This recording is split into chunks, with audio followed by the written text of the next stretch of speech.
Wall Street Unplugged looks beyond the regular headlines heard on mainstream financial media to bring you unscripted interviews and breaking commentary direct from Wall Street right to you on Main Street.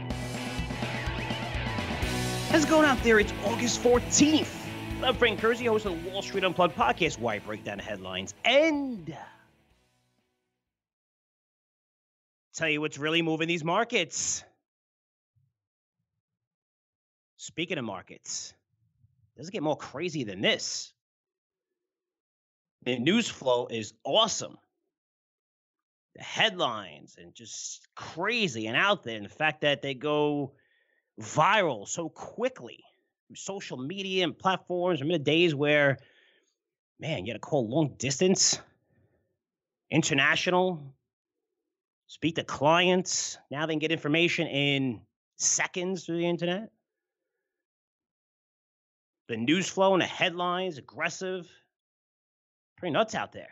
Combine that with the hundreds of billions of active money being managed by firms using algorithms. And you know what you get? A shitload of volatility. Well, starting with the news flow, which is all negative these days, which helped push the markets down around 5% off its highs in the past few weeks. We're talking potential new tariffs from Trump, which kind of surprised the market. The trade war with China escalates. Massive slowdown we're seeing in global economies where central banks for almost every developed emerging market aggressively lowering rates right now. These rate cuts are supposed to help stimulate the economies, which is done in the past most of the time. But it's also resulting in negative yields where $15 trillion in government bonds have negative yields. What does that mean? It means the governments are actually getting paid to borrow money. It's crazy when you think about it. We have major protests in Hong Kong, where the local airport has been shut down for days due to massive protests. Again, not good for China, which China is kind of the world's growth market, at least biggest growth market. Hasn't been in the last year with this tariff nonsense, a year and a half. But China is known for being the big growth market of the world. We have a negative yield curve, which means short-term treasury yields are trading higher than long-term treasury yields, which doesn't make sense. It's not supposed to happen. Essentially, the 10-year was trading at 1.62%, which is below the 2-year treasury note, which is yielding 1.63% as of today. And then you have all this historic stuff that they're going to throw in there. Last time this part of the yield curve inverted was December 2005, and that was about 2 years before we had the financial crisis.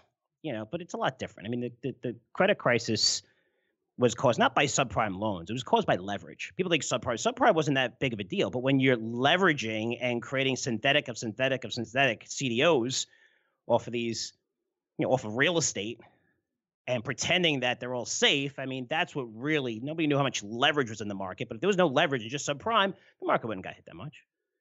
Massive amount of leverage. You only need housing to go down 4 or 5% before you see massive defaults. But it is a fact. The last time this part of the yield curve inverted was, about 2 years before the financial crisis.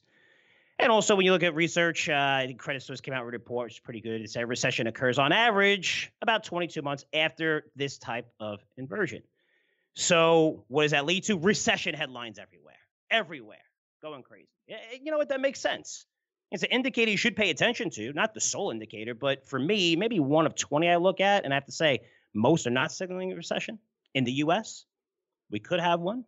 We could look at the data. That could change in a month from now. We see massive declines in consumer spending, and the housing market takes a turn for the worse, which should be doing much, much better if the banks allow you to refinance because interest rates are, mortgage rates are near record lows, which should spur house buying, but affordability issues there. So, we'll monitor it over the next few months. But right now, the U.S., you look at stocks, they're not expensive.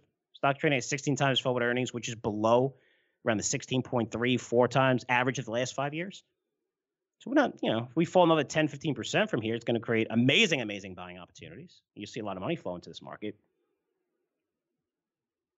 But when you're seeing all this take place today, it's creating unbelievable volatility. Unbelievable. I don't know if anyone's really talking about this much. From my perspective as someone that covers thousands of stocks, right? Over just familiar with these names, love to I'm not recommending 1,000 stocks. We probably have around 20 in each portfolio, 15, 20 in newsletters. But I love researching stocks. I love listening to conference calls. I love earnings seasons. It leads to tons of ideas to me, listening to what these guys are saying. And the volatility I'm seeing today, I've never seen in my 25-year career, not even close. I mean, take Yamana Gold for one. This is a mid-tier gold producer that was recommended in our all-star portfolio.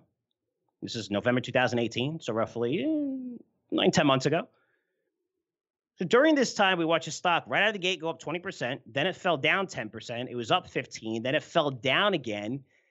And now it's up more than 50% for us. Now, I'm highlighting this stock because in an all-star portfolio, we usually have tight stops, right? Because we want to limit our losses. This is a trading newsletter where we have a brand new stock pick every single week. Most of those come from our guests, which I interview on this podcast, which is really awesome, getting lots of great ideas and just vetting those ideas, seeing which ones we like the most and putting them out there for you. That newsletter's doing well, getting lots of subscriptions to it. It's pretty cool. Original, you won't see anyplace else, but we had a tight 15% stop on this name, which we came a few pennies from stopping out, and we used a closing price. So a few pennies from stopping out, and then next thing you know, we're up, 55, close to 60% on the stock. And this is just one example. And this is gold. This is an industry that's gotten crushed. Yeah, it's been volatile. It's been going down for so many years. Now you're finally seeing, gold become a safe haven and people are rushing into it, which makes sense here. But this isn't just Yamana Gold. And when you're looking at stops, I've encouraged using stops. I always suggest using stops because they limit your risk. It's not a perfect system, but it does protect you from huge losses. You want to maintain your capital, especially in a market like this. Say if it goes down another 10%. I mean, yeah, you're going to stop out. You're going to have some losses, but you have cash, right? You have cash now. And say the market continues to fall and falls even further. Now you have cash, which is what the greatest investors do, is they want to get in when prices are lower during extreme times. Again, it's not a perfect system, but it does work. But if you're using, say, 20% stop losses, which is common, some people use 25%. We use anywhere from 25 to 35. 35 we use for Curzio venture opportunities because, again, it's so volatile that if we use 20% stops in that newsletter, you get stopped out before your thesis even, comes to fruition for all the growth catalysts you highlight, all that stuff. But if you're using 20% stops, which is around a good number, I'd say on average, people use. And traders, it would be a little bit lower than that. Again, for more aggressive buy and hold, it would be a little bit higher. Large caps is around 20, 25%. Then you probably stopped out at tons of stocks in your portfolio. Because more than 20% of the Russell 3000, not the Russell 2000, Russell 3000, all those stocks have fallen more than 20% over the past 3 months. I mean, it's crazy. You throw in the other risks like Brexit, further deterioration in European economies, just seeing it, it's crazy out there. North Korea, Mideast tensions, record high deficits. I have to tell you, it's tough to buy and hold stocks right now. And take the average retiree who usually doesn't look at their monthly statements. And I know this because I'm getting calls from family members that are looking at their monthly statements. You're supposed to be in conservative stocks, every couple months, maybe you look every quarter or whatever. But now your monthly statements, there's so much volatility, and you're looking at the fluctuation in the total value of their retirement accounts could be more than 5% every month, which is huge. And this creates a lot of nervousness. And again, I get it. I understand. When you talk about people with little working power, want to make sure that money is safe, secure. And what does that lead to? Well, that's the reason why you're seeing safe haven assets like gold, Bitcoin, treasuries, what near record low yields are seeing massive inflows right now. Now, I wish I could say this is temporary, but it's not. I mean, this is going to be the norm going forward. There's huge volatility, and you're even seeing it in some of the biggest names, the brand names out there. And if you're looking at algorithms in this trading system, they don't care how much a company earns, how much they generate in sales. They don't care who the CEO is or what technologies, innovations, or growth the company will see over X amount of years. No. They're looking at patterns. Able to see a lot of the orders being placed or limit orders up front, being able to capitalize on these trends in milliseconds. That's why you see companies during earnings season, right? The ones that miss, you'll see, down 5-7% on the average miss. And they'll trade down 5 to 7% for the first couple of hours. The next thing you look at the end of the day, they're down 20%. They're down 20%. 20%. That's how fast these funds are running out. Boom, I'm out, I'm in, getting in, out, in, out. Don't look at the conference calls. Don't look at anything. Just looking at trading patterns. You see the same with companies who beat during earnings season, where the stock will be up like 5%, only to close 15% higher by the close. People say, well, that's the shorts covering. Well, a lot of those stocks don't have massive short positions. I'm not talking about the Teslas and Netflixes and stuff like that, but just, average stocks or less than 5% of the float being shorted. Believe me, those moves are not being created. There's just a lot of buying coming in. Because the patterns suggest, hey, we can make 3% on this, just on this stock. And that's huge on these trades. And now with so much liquidity out there with these large cap stocks. I mean, look, we have a couple of stocks trading close to, $1 trillion valuations, Microsoft, Amazon. I mean, hundreds of billions could flow in and out of that stock in seconds. And you're not really going to see it too much. You would, but, 100 billion or a little bit more than that. But you get my drift. Like I said, this is going to be the norm going forward, which means there's going to be a lot of tailwinds behind gold, Bitcoin. I'm not going to argue which is better or worse. For some reason, people who buy gold hate Bitcoin, and people that buy Bitcoin hate gold. You're allowed to own them both, guys. It's not either or. I love the fact that the gold guys have no idea what they're talking about when it comes to Bitcoin, and the Bitcoin guys have no idea what to talk about when it comes to gold, but they just hate each other for some reason. I'm invested in both asset classes. Again, not here to argue which is better or worse. You could do a Google search and find millions of great posts of people that are just out there.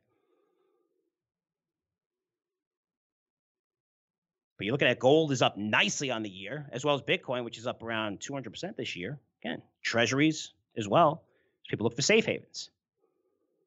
So in this podcast, I want it to be special because about gold, about Bitcoin, yes, institutional money flowing to treasury, even in the negative yielding bonds, which is insane in some cases. But I wanted to go over a few more safe havens that I think are going to be better alternatives. Again, I'm invested in gold, I'm invested in Bitcoin, but better alternatives than those two, and especially better than treasuries. So one of them is the security token industry.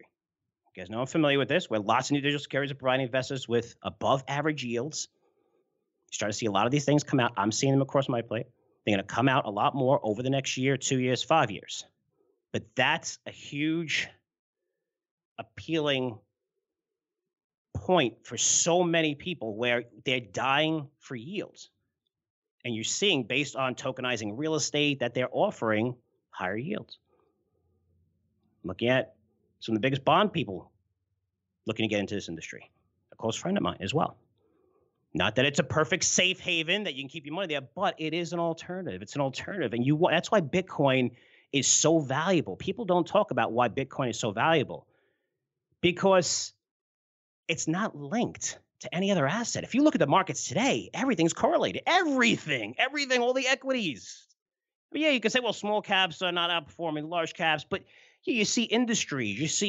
You try to create a portfolio that's balanced in different industries, and yet, you're seeing the market up 2%, down 3%, and all these things are getting hit around the same. Yeah, you might get retail get hit a little bit more on tariff news, and banks get hit a little bit more when interest rates are lower because their net interest margins are not as wide. That's how they make money. But overall, if you see these, mostly everything's correlated. You look at ETFs that are not supposed to have stocks, and they do. They'll have Amazon in it, or oil companies having maybe just different energy companies in there to try to have strong returns. But almost everything is correlated. Bitcoin is not. You can own Bitcoin and make money on it while the rest of the world crashes. Say the same for gold. But that's what makes Bitcoin a really attractive asset. And you can't really say that for gold. Gold prices, not gold stocks. They get hit just like that's not the safe haven. Gold stocks are not the safe haven. You want proof of that? Look at the financial crisis. Every gold stock got destroyed. Gold prices held up, but the stocks got destroyed. So in this podcast, I break down two alternatives. One is the security token industry. And the good news is you're not going to hear from me. I got a great interview coming up. Really great interview. Amazing guest. It's funny because a lot of my friends and people who invested in our token say, Frank, you're a pioneer in this industry. You were like one of the first to launch this thing. And we kind of were. First company in the financial publishing industry to launch a security token. And almost the very first company to launch a successful security token offering in general, right? There's not too many out there, but you're seeing a lot more. I truly, and I'm not being modest here, I'm not worthy of that title. I mean, I just saw something that made a lot of sense based on my 25 years plus in the financial industry, and I went with my gut. I was nervous. I doubted myself for a few seconds because you're always worried about looking like an idiot. But now this industry is starting to take off, and Facebook launched one of the biggest security token offerings they're about to launch with. If you look at their list of partners, it's the who's who in the payment processing credit card industry. So Andy Warhol, one of his paintings get tokenized, late Andy Warhol. An exchange in the EU, it's called DX Exchange. That's powered by NASDAQ, launched its own security token trading platform. That was in January, getting Europe-based. And through this, you could buy the top 10 listed stocks on the NASDAQ through this exchange using tokens. So you could actually purchase Google, Apple, Amazon, Facebook, Netflix, Microsoft, which is pretty cool. You have T0 just announced anyone could trade security tokens on its platform, accredited and non-accredited. We saw record amount of security tokens offerings the past 6 months. I mean, pretty amazing stuff. But for me, one of the true pioneers in this industry is Juan Hernandez. He's the founder and CEO of OpenFinance, which launched the first ever security token platform. Now you can go to that site, open up an account right now, and trade a list of security tokens. Any investor could do this. And you don't have to be accredited. But Juan was talking about this industry years ago. I think he launched his company around 2014. And the good news for you is Juan Hernandez is here. I'm about to interview him in a few. Definitely want to listen to this interview. He breaks down the entire security token industry and talking about how big this market could get, new game-changing regulations, and help this growth market go mainstream even quicker. The institutional interest he's seeing since a lot of big companies looking to get into the space, talk to Juan. They're one of the industry leaders. So guys, please pay close attention because it's an industry that's in its infancy. If you play it right, it's going to be like buying Amazon, Microsoft, eBay decades ago when they first launched. So I love this industry as an alternative asset play. Some places generate huge returns without having your risk to equities or gold. Now, my educational segment, I'm going to break down another great way, and this is especially for conservative investors, to generate market-beating returns over the next 2, 3, 4, 5 years, because there's a list of stocks that institutions are starting to pour tons of money in. In fact, it's happening now. I mean, based on the latest 13Fs, those 13Fs come out every quarter, list the holdings of money management firms. I think it's over 100 million in assets or whatever, but they have to disclose what they bought, what they sold, what they're getting out of, whatever. If you're seeing what they're buying, a lot of these stocks are making that list. This is a trend I want you to get ahead of because I see this list of stocks trading much, much higher over the next 12, 24 months. And it's for one simple reason. The reason many experts love to talk about, but they didn't really offer any advice on how to take advantage of it. So in this special educational segment, I'm going to show you how to take full advantage of the secular trend. And by the way, this is not a positive trend, but a negative one. And because the whole world is on board, these select stocks are certainly going to benefit. In all seriousness, this is a must-listen to educational segment for every single listener, every single investor. Definitely result in you making some big changes to your current portfolio. And it's going to include a list of at least a dozen stocks I'm going to give you that look incredibly attractive. And there's a reason why. So definitely give this a listen. Before we get to that, let's get to the pioneer, the founder and CEO of OpenFinance. And that's Juan Hernandez. Juan Hernandez, thanks so much for coming on Wall Street Unplugged. Great. Thank you so much for having me, Frank. I'm excited to chat. No, I'm excited too, because there's not a lot of people out there that know more than you when it comes to the security token market. And I'm being dead serious on that because, and I guess we'll start out with, what made you get into this industry? Because people say I was early launching our CEO token, but you went all into this industry much faster than I did. Yeah, so our story starts back in 2014, mid 2014. That's when the Open Finance story starts. And so we actually got our start in the crowdfunding industry, if you will. So shortly after the passing of the Jobs Act of 2012, which, as we all know, or we can do a quick refresher, opened up these types of investment opportunities to a much broader audience. We saw a market that was developing around crowdfunding and just a general democratization of finance. And we saw where the industry was going and really try to identify what was that next friction point, that next hurdle that the industry had to overcome in order to really grow to its full potential. And we identified that as the issue of liquidity. That once you enter into one of these private securities, what happens when you need to get out in some fashion? And so that's the problem we set about to target at the start of mid 2014. Worked in crowdfunded assets, other real estate instruments like non-listed REITs, private equity, hedge funds, all sorts of esoteric alternative assets, and then started playing around exploring blockchain at the end of 2016 as a mechanism for streamlining the clearing and settlement of these alternative assets. Obviously, fast forward to 2017, 2018, the ICO, and then subsequent STO boom. And certainly, we were well positioned to be able to, really help the industry grow and to foster a lot of the development of these new securities instruments that are new, more so just in kind of how they're represented, either on chain or in a digital format. But at the end of the day, are still securities under the covers, be they Reg D, Reg S, Reg A plus, et cetera. And so that's kind of a little bit of a the 30-second version, if you will, of kind of how we got here and where we are today. So let's talk about where we're going in the future with this industry, because we've seen a record amount of security tokens launched almost every passing quarter. But what are you hearing out there of someone who's really tied into this industry? The institutions coming in, are you getting more calls about it because, you're one of the first to this market, but, what's going on right now that has you so excited where in the next 2, 3, 5 years, this market could really take off? Yeah. So what we're seeing a lot of now is a lot more bigger players start to really dip their toes into the water, if you will, and start talking about some kind of pilots or some sort of initiatives that they can run up through their internal channels to their board to get approval for kind of proceeding forward with some sort of program in this area, and that to us I think is just a signal of the level of familiarity and education within the broader industry, right? That certainly last year or the year prior, there's a lot of question marks, a lot of uncertainties. People were really asking themselves, why? What is blockchain? Like, how does it work? What does it do? And I think this year now we're past a lot of those basic questions, and the people are now asking, like, how?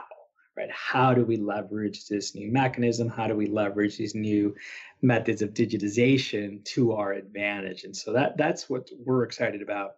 For the next 6 to 12 months, we have visibility to a lot of new product, both at the retail level, but also at the institutional level, that we feel will really open up this market and kind of show folks who may have been on the sidelines really a lot more of what's possible, right? And some of that is real estate instruments, right? I think we've all talked that real estate is a really ideal vehicle for this type of fractional ownership and the digitization process. And so we're seeing a lot of interest from real estate institutional players, but also even private companies. We're now starting to see venture-backed companies explore this mechanism in a way that makes it clear that this is not just some sort of outlet of last resort. It's now can become this mainstream mechanism to raise capital and to create these new types of opportunities. Now, Juan, why would people actually go this route? Obviously, I know because I've launched token here in the industry, but say a private company, what's the benefits of them going this route? Which again, I've covered before, but I want to hear your thoughts on this. Compared to going like maybe a traditional route, which is a traditional private placement, or going through investment banks. What's going to stop, say, a large established company that's a private company, maybe $1 billion company, saying, you know what, we're going to go the security token route? Sure. And so I'll actually I'll start with a real estate example, I guess, right? Because same concept of a company that typically does um, some kind of real estate offering. They put together a PPM, they put together the offering material. They typically sell through, for example, the broker dealer or RIA network to gain access to the retail investors through that channel, and then it is the instrument itself is housed at some kind of transfer agent or a traditional brokerage house custodian. And so there's typically a lot of intermediaries along the way, and as a result of that, then there's a lot of fees that need to be paid, because every person along the way needs to get paid for their participation in that process. And so really a lot of what this technology enables is streamlining a lot of those different activities. It doesn't do away with them. Certainly, there's always a need for those trusted parties to be involved in a transaction. But what it can do is it's really streamline and increase the type of distribution you can gain access to. And what that results in then for this real estate company, for example, is just a lower cost of capital. And so that to us is kind of really going to be the main driver on the institutional side for products such as real estate, hedge funds, private equity, et cetera, stuff that's typically sold through the BDRIA network. Now, on the consumer side, like a private company, let's say the next Uber, if you will, a lot of the same benefits apply in a sense of being able to gain greater access to distribution channels, lower cost of capital, et cetera. But now here you've got the added benefit of consumer engagement as well, where you can now actively involve your user base, your fan base, incorporate some kind of sort of marketing sales efforts to really have your audience be able to participate in a lot of the activities of the company, be it if you can offer perks through the tokens or if you enable some sort of membership levels with the tokens. And that's where it starts to get really interesting, in my opinion. And so, for example, recently 2 Reg A Plus tokens, security tokens, were approved for 2 companies called Blockstack and YouNow. And both of them are using the token as a way to boost customer engagement and as a critical part of their overall ecosystem to really start to really integrate a lot of their customers into their broader system.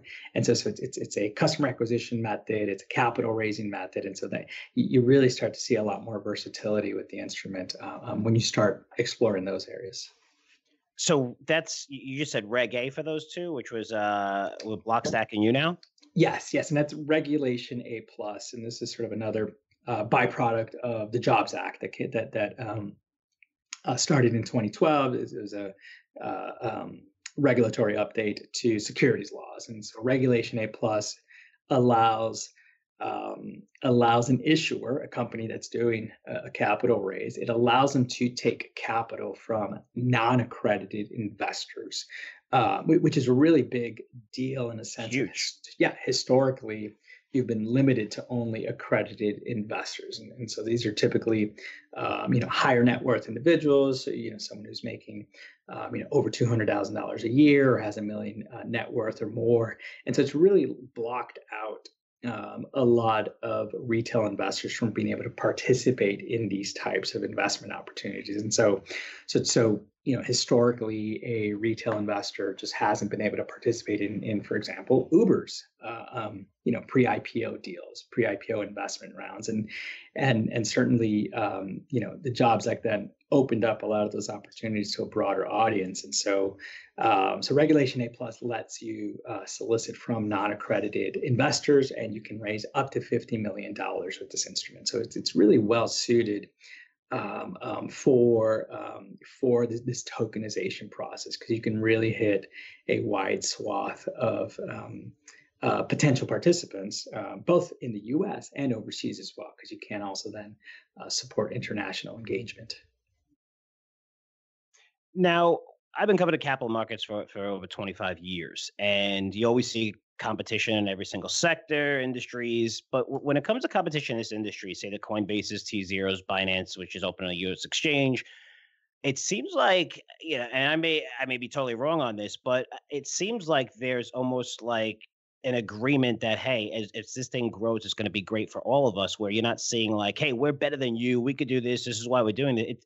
I mean, is there any truth to that? Because when I talk to all these guys, it seems like you're all on the same page. Even when Binance got hacked, I mean, Coinbase wasn't accepting, like they were all kind of on the same side to figure things out, which is kind of rare, but it's just because it's so early in the industry. And I think all these players, including yourself, are just going to benefit tremendously as this industry gets bigger and bigger.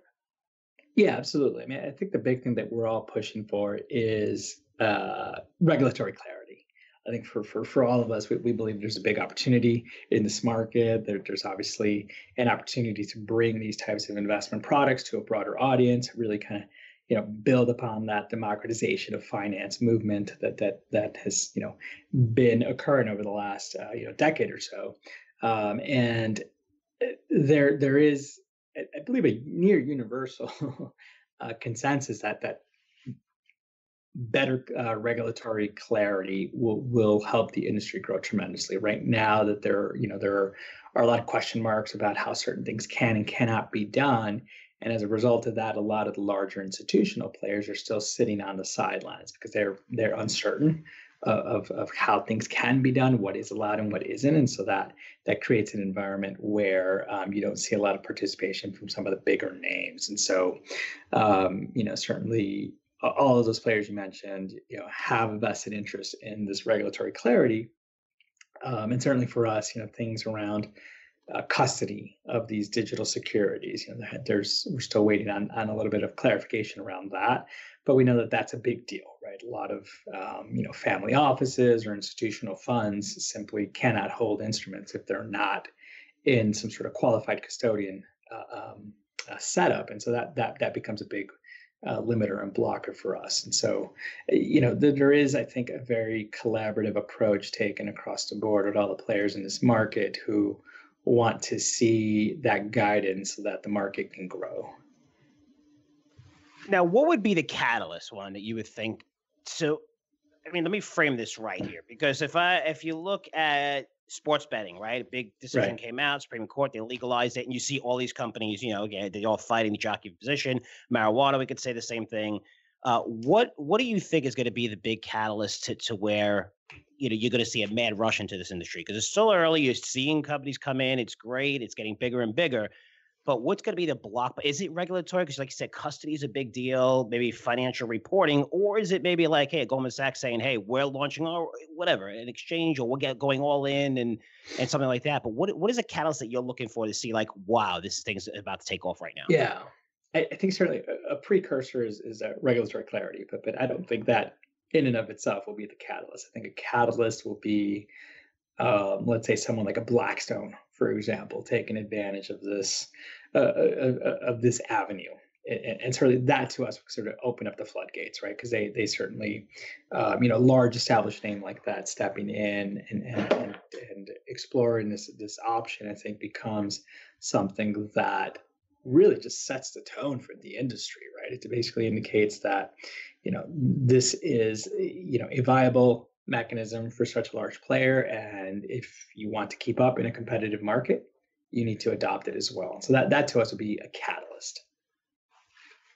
Now let's get into open finance. So you launched, and this is the first security token platform. So congrats, that's an amazing achievement. Thank you. But in March, you came out with news saying that we're going to be opening up trading for third-party digital securities to U.S. investors, making the first trading platform to do so. I think T0 just came out with an announcement as well.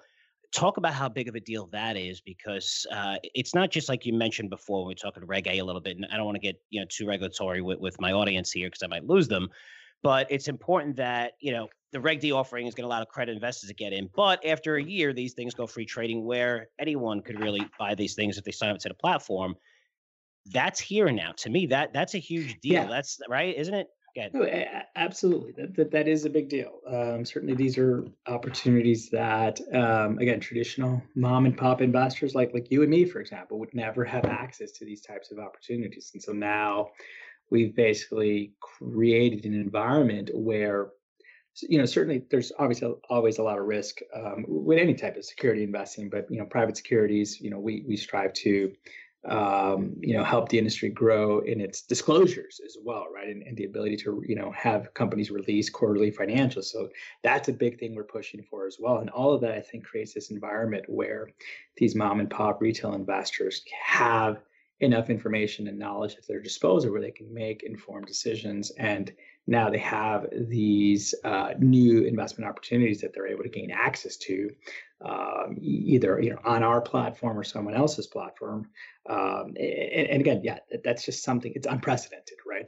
That even the fact that there's a secondary market for these types of instruments, never mind the fact that it's open to non-accredited investors, even that alone, in and of itself is very, unprecedented. The fact that someone who invested in a venture capital fund could get out of that instrument, 1 year later at or near NAV value, like that in and of itself is unprecedented. So really, it's just kind of a progression and some really new exciting developments that kind of keep occurring as we're able to leverage this technology in a way that really transforms how private securities operate and how people invest in these types of alternative assets. Now, if somebody wants to trade these securities, walk them through that process of going through Open Finance to do it. And, of course, they can do so on their platforms, but, your Open Finance, how would they do this? Is it a difficult process? Explain that to everybody out there. Yeah. It's very similar to signing up for a brokerage account with, say, an E-Trade or something like that. You go to our platform, openfinance.io. You walk through what we call the investor passport process, which is effectively just collecting a lot of the AML, KYC type information, so name, phone number, address, other items like that. And it's very straightforward. We're typically able to see our customers go through it in just a matter of minutes. You have to upload a couple of documents to verify identity. But then after that, once you're approved on the platform, then you can start to explore the different trading investment opportunities on the platform. So typically, you're able to go to our trading screen, pull a drop down to see the available assets that are available to you. And then after that, it operates very much like you would expect an exchange platform to operate, meaning, there's a full-blown order book on display, charts, charting mechanisms, order forms, etc. So it should be very familiar to most participants who have either played around with public equities or other types of instruments. No, thanks for sharing that too, because I know a lot of people are not on the platform. They're starting to go to the platform, and they just pretty much need a little bit of direction there. So I appreciate that. Now, I know that you travel a lot, and I hear this also from Jamie Securitize, which I know you partners with, and you guys seem to go into international markets a lot. Could you talk about the global markets when it comes to security tokens? Because it seems like to me that not that they're against it, but the U.S., you're going to have more regulation, the guys globally, I think they don't like disclosing a lot of stuff, Right. Less regulation, but at the end of the day, you need to know your money is safe, right? So are they willing to come over? Because there's a lot of money and a lot of people putting money into so many different issues and utility tokens with no financials, no nothing, no investor checks. What are you hearing from there in terms of the security token market, and how big could the market get globally? And would that transfer over to you into the U.S. markets? Yeah, I think at a global level, in different jurisdictions, we're seeing movement in the sense of new guidelines are being passed in different jurisdictions. So Japan, for example, just passed a new STO framework that should take effect early next year.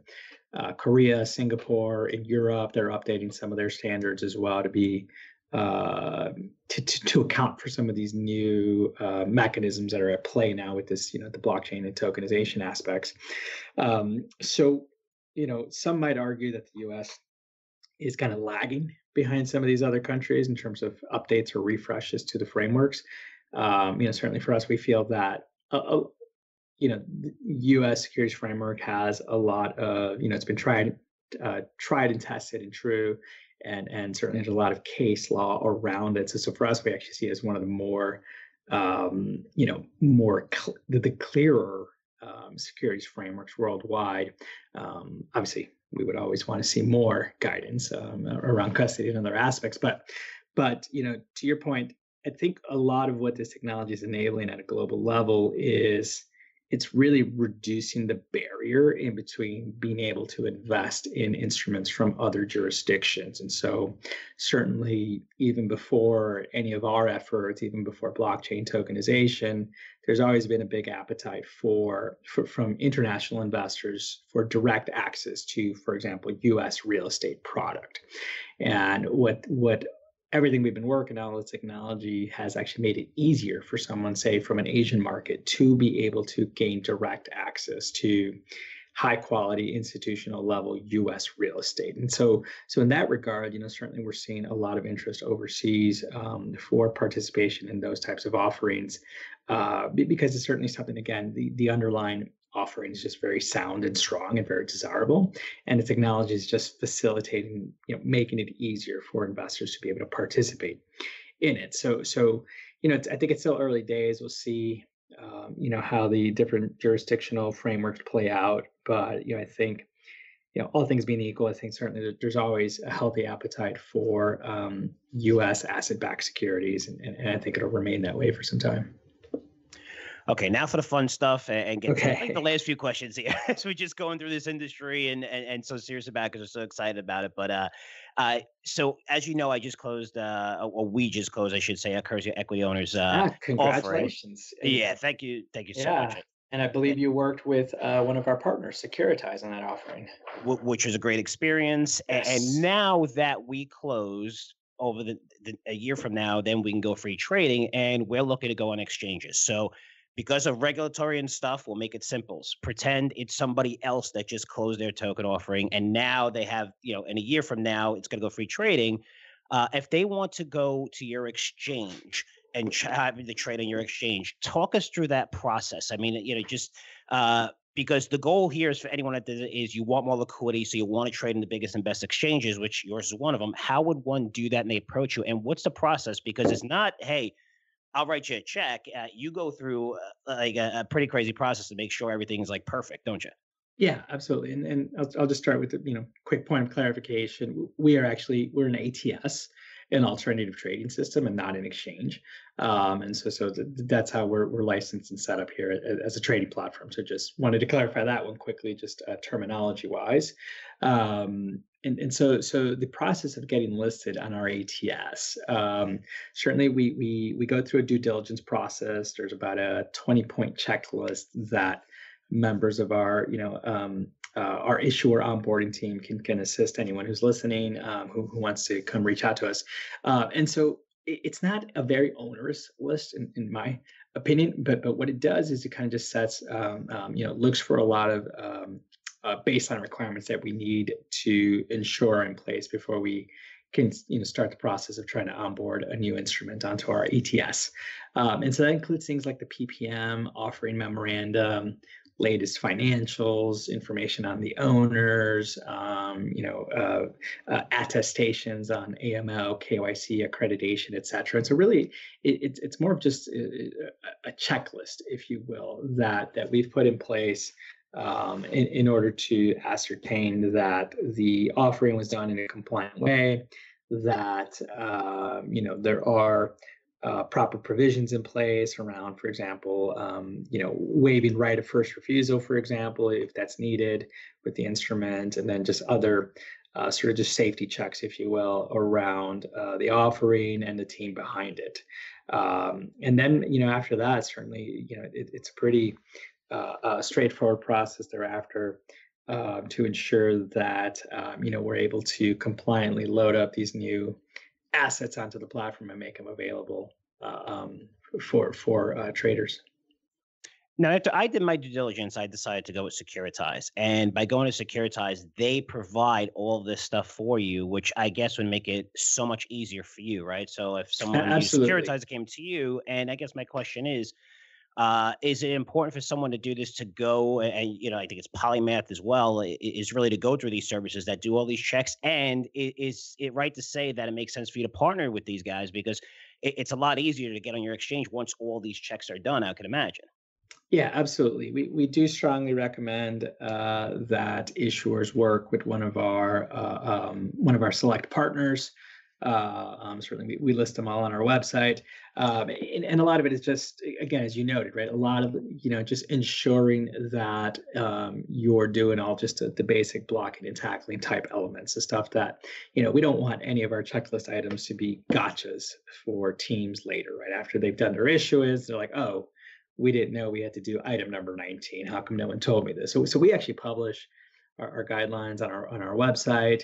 We work with partners like a Securitize and others who can assist the issuers with this process, so that there's no gotchas or surprises, and so that things are done correctly in a compliant fashion, so that, quite frankly, the issuer, like yourself, Frank, don't have to worry about some of those underlying elements, and you guys can focus on what you do best, which is obviously running your business and then raising capital for it. So certainly that's we do recommend that. We are able to work with issuers who don't work with one of our partners, but it is our strong preference that they do.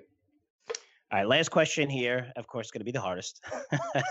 So, what have you seen? Is there anything that you could point to over the past 2 to 3 months that happened in this industry that you're like, wow, this thing is here and this thing is going to take off? I mean, have you seen anything? Because it seems like every month that passes, there's amazing news. That even blows my, like Libra, security token, and stuff like that. But is there anything you're like, whoa, this thing is really, we're here and this thing is here and it's going to really take off?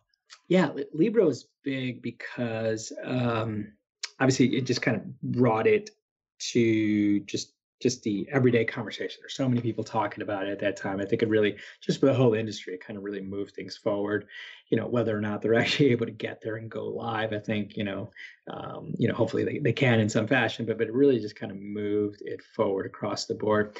I would say, when I look at, like, for example, Euronext out of Europe, they invested and partnered with a firm over there in Europe that does, helps companies do tokenization. I think as I see more and more of those types of partnerships where a large, massive established player partners with a small startup to do tokenization or digitization, digital securities, and any sort of those activities, I think that, to me, is really, stuff that just kind of, again, keeps incrementally advancing the industry and kind of, bridging that gap between where these smaller upstarts are and where the larger traditional incumbents live. Because that to me, I think is going to be ultimately what, is needed to really help this become mainstream, so that any issuer can take advantage of it.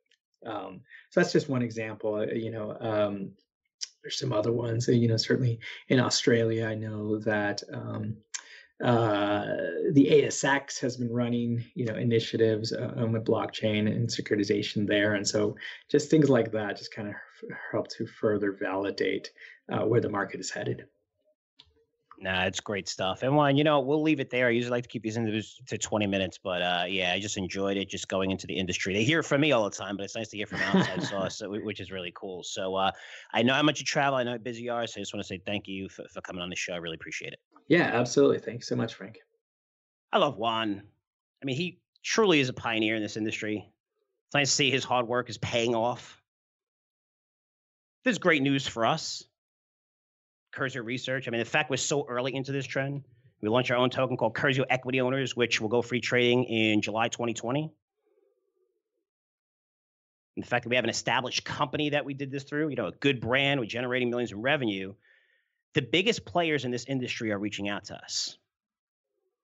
Hey, we're partnered with Securitize, one of the biggest in the industry, to launch this token, make sure we're all compliant. It's a great, great company. And they called us and said, hey, you know what? We want to do a case study using our token, our experience, and write this whole thing up, which will be marketed to everyone who calls them to launch their own security tokens. Now, think about that for a minute.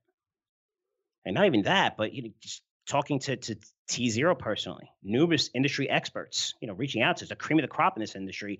And it's putting us in a place to be a premier player in this industry, security tokens. We're going to get access to new ideas, speaking at top digital security conferences, partnering with the best names in the industry. So really, really cool stuff that my Curzio Equity Owners investors will have access to, and also subscribers to our Crypto Intelligence newsletter will have access to.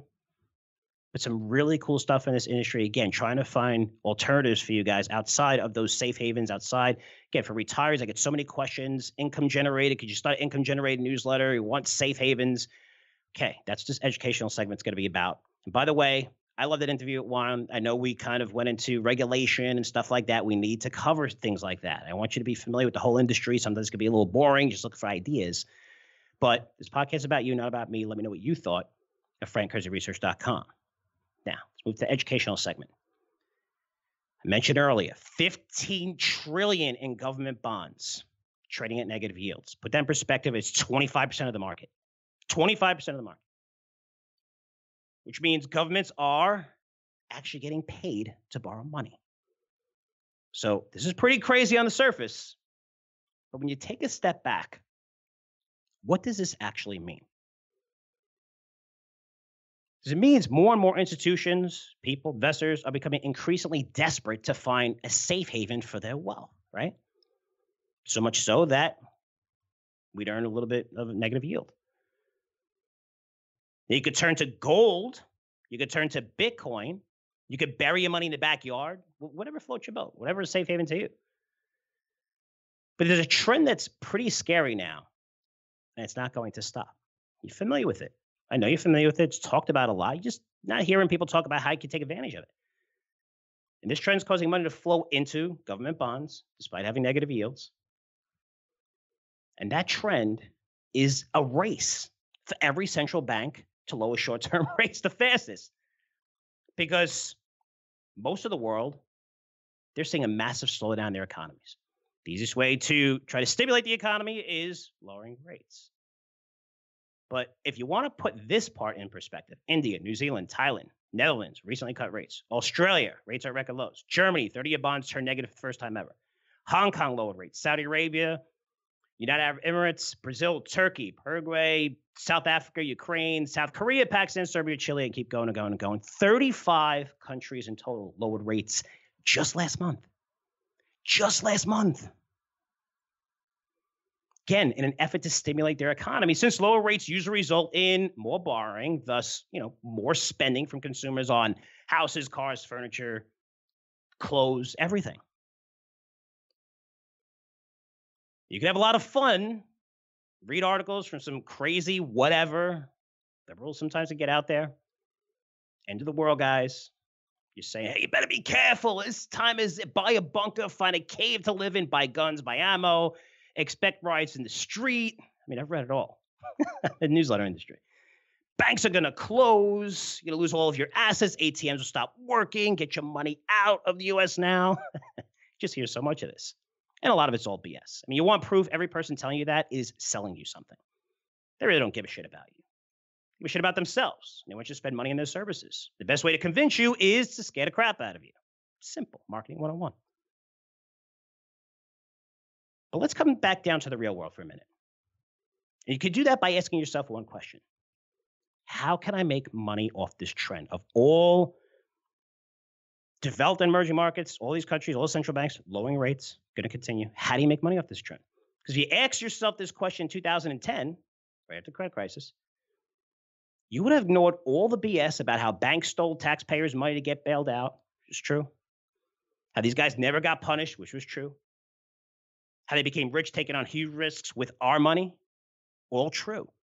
Again, the emotions got involved. Yes, I worked on Wall Street. I hated it. Everybody hated it. You can go to complain, go on social media networks, whatever. But if you took a step back and just asked, how do I make money off this? You don't realize that every asset was about to surge in value. I mean, all the bad debt in America, the balance sheets, banks, they were being backstopped. The Fed lowered short-term rates to zero, which basically means there was little risk to owning assets in 2010 after the bailout. I'm talking stocks, houses, art, collectibles. Everything surged in value. If you took the emotions out and said, okay, how do I make money off this? You could still go on social media and hate and hold up signs in front of buildings, whatever you want to do. I'm talking about making money here. That's my job, to try to help you guys become better investors. So ask yourself, how can you make money from the current trend of basically every central bank lowering rates at the same time? It's finding high-yielding securities. And by high yield, I'm talking about more than 3%, 4%. If you could find a 4% risk-free return after inflation, you would probably see 15 trillion of inflows into your money management firm, right? Since that's how much is sitting in negative yielding bonds right now. So your job should be to find a 4% return with as little risk as possible. And to do that, one of the best places to turn, believe it or not, is U.S. equities. I'm not talking about the whole market here. I'm talking about select names, few names. Because you have a lot of names right now yielding more than 4%. And I found some of these companies are industry leaders, and they're also trading at dirt cheap valuations. I mean, start with AT&T. We've heard the negative on it, right? I covered it numerous times here. Why I like it. It's the biggest holding in my portfolio, I believe. One of the biggest, if not the biggest, in my conservative portfolio. Everyone's saying, they have $200 billion in debt and highest debt company, and they don't talk about the 26 to 30 billion free cash flow the company's going to be generating every year going forward. The growth that they're seeing, they're getting into a great market. But AT&T, again, a favorite of mine. I'm not bringing this up. Again, I don't like talking just about winners. There's a point here. But AT&T still trades below 10 times forward earnings. And it's yielding more than 5%. And that dividend is safe. And people thought I was crazy to recommend this stock. I tell you numerous times why I like it. And you know what? It's one of the few stocks in this market that are trading at a 52-week high. And you know what a lot of that has to do with is its dividend. Again, which is safe, easily covered by earnings and the $26 billion in free cash flow the company's going to generate this year and probably every year going forward. But when I ran a screen of companies in the S&P 500, I'm talking about companies that are paying more than a 4% yield. 71 names came up. So close to 15% of the S&P 500. Doesn't mean you rush in and buy those 71 names, right? We know some of those are garbage. A lot of those yields are high because the stock has crashed for some reason. Maybe they're lowering earnings. Maybe they're going through, just tons of headwinds, whatever it is. So let's go a little further here. Because out of those 71, I want to find out which names are trading below 12 times forward earnings. The market trades at 16 times forward earnings right now. It's a pretty big discount to the market. And you know what? I came up with 40 names. Now, here are some of the names on this list. Get a pen and paper out, listen to this, whatever you have to do. It's important. Trust me, I'm trying to make you guys money. Molson Coors, symbol TAP. Verizon, VZ, International Paper. Those are trading around 11 times forward earnings. You have AT&T, IBM, Altria, KeyCorp, Wells Fargo, AbbVie, Invesco, CoAmerica, Carnival. Those names are all trading below 10 times forward earnings. And they all pay more than a 4% yield. And a lot of them are expected to grow earnings annually over the next couple of years. There's also a lot of retail names on this list, but with tariffs in the news on a daily basis, and I talked about volatility earlier, it's impacting this industry. So you don't want the huge volatility that's normally associated with, the names, some of the names on the list were Gap, L Brands, Hanes Brands, Tapestry. Avoid those. Again, we're doing this to try to lower your volatility, to have a high yield in an environment that's providing zero yield for most people. But you're looking at a lot of good companies. Think about AT&T, 52-week high. A lot of these names are going to go higher. The money has to flow someplace. In order for these guys to generate fees, they have to put the money to work. They're not going to sit in cash and say, hey, we're going to sit in cash, because if they do, as an investor, you're like, there's no way I'm paying fees for you to sit in cash, give me the money back. So where's it going to flow? Continue to flowing into government bonds with a negative yield? Doubt it. Gold? Yeah, you're invested in gold. You should be invested in gold. I've had numerous CEOs come on this and talk about gold and talk about silver. Numerous. You should be invested. I'm invested. I have at least 10% of my assets in gold. AC and money, aggressive money, kind of going to Bitcoin might be a little bit too aggressive, people, but still, it is an alternative. But of those names, take a close look at them. I'm doing my homework on them now. In fact, one name, and I didn't mention here, has a 5% yield. They're growing earnings faster than the overall market. Has invested billions over the past 5 years into technology such as AI, IoT, data analytics, battery technology. And these investments are really starting to pay off based on the last 2 quarters. The reason why I'm not giving to you, because it's my recommendation in Curzio Research Advisory. So you subscriber to that newsletter, you're going to get that pick later on. We publish later on today. If you listen to this after 6, 7 p.m., it should be published by then. When you first look at the stock I'm recommending, you may throw up in your mouth. Just read the issue first. When you see the stock, you'll be like, whoa, really? But just read the issue. Trust me. You're going to find out why I think this is an old school, boring company. Once old school, boring company. It's probably going to be one of the biggest winners in your portfolio in the next few years. Just read the issue. I love it because you're going to read it and say I'm crazy. And when you read the issue, you're going to I didn't know. Digging into this over the past week, I didn't know how many investments this company made in so many great startups. And it's not being valued at anything from sell-side analysts. Almost zero value is being placed on these investments. And they're starting to come to fruition, and it's amazing. But getting back to the point here, the whole world is craving yield. It's difficult to find as central banks around the world. What are they doing? They're all lowering rates. And you know what? It's a trend that's not going to change anytime soon. No way. The one alternative is to purchase high-yielding equities. But you want to make sure that they're cheap and they're industry leaders. So I've given you pretty close to a dozen there. Already invested in several in my portfolio. A lot of these under recommendation, I believe. Some of them, like 2 or 3 of them under recommendation in my portfolios. But start to look at these names. Start to do your research. You could even go down to a 3% yield. Because looking at the 13 Fs, which are being released now, showing which positions the top money manager are buying, selling, not just the top, but all money managers are buying and selling every quarter, you're seeing money flowing into those stocks. And it makes sense. And this so-called smart money, right, is definitely shifting towards those names, which I truly believe that they offer a better option as a safe haven than putting your money in a lot of other areas. Probably a better safe haven than Bitcoin. Gold, I don't know. I mean, the trend for gold and the tailwind behind gold right now with all central banks lowering rates is fantastic. We have exposure to gold in our newsletters. I bring on CEOs and I say, that's great, but you don't want to put everything that you, as I say, put everything in gold. You want to spread it out through different investments that aren't really correlated to the market as much. And these companies are not going to be as correlated to the market. Very low betas. If you look at the range with AT&T, it's like, 7 points maybe. 34, probably 26 to 34 over the past year. I mean, you're not going to see massive fluctuations, which is what you want, right, as a retiree. Hey, I need to generate income. We all do. I want to do it in a safe way where I don't have to look at my monthly statement every single month. And there's huge volatility. If you look at those and see those as risks, hey, you know what? These high-yielding equities are a good place to get into. And be careful. Doesn't mean get into consumer staples and businesses that are seeing slower growth.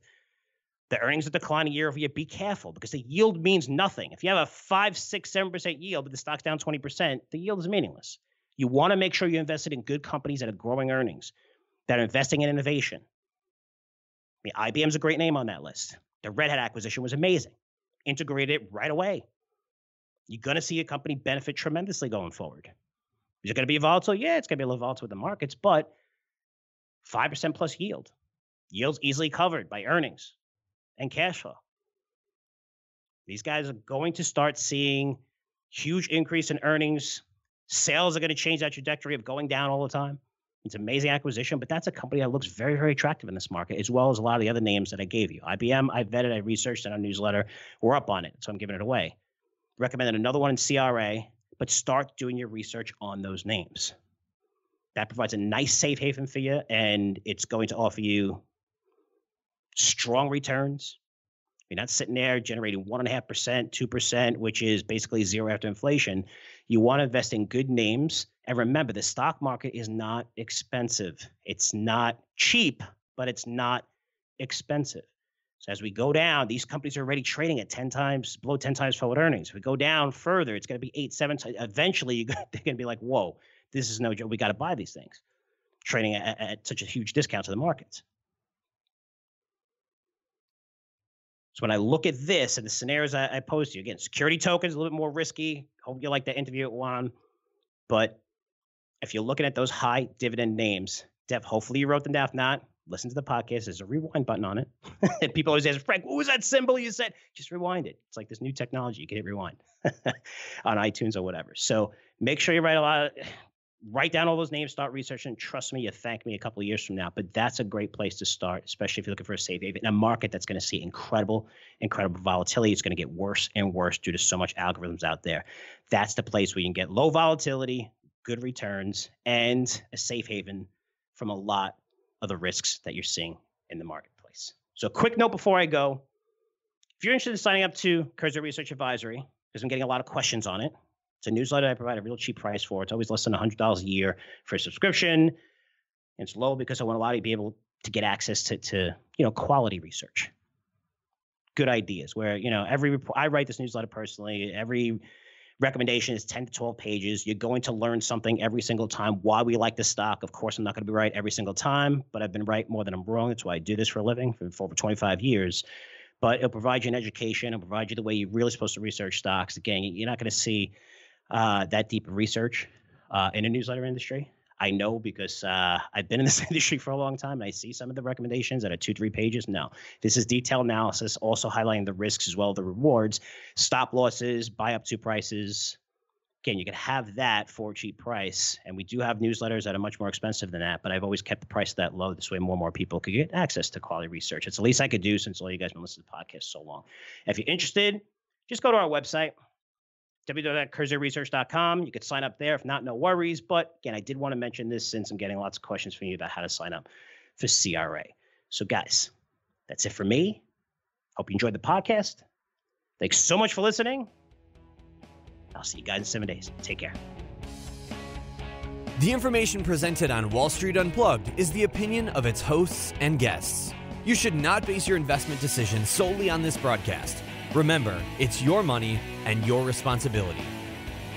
Wall Street Unplugged, produced by the Choose Yourself Podcast Network, the leader in podcasts produced to help you choose yourself.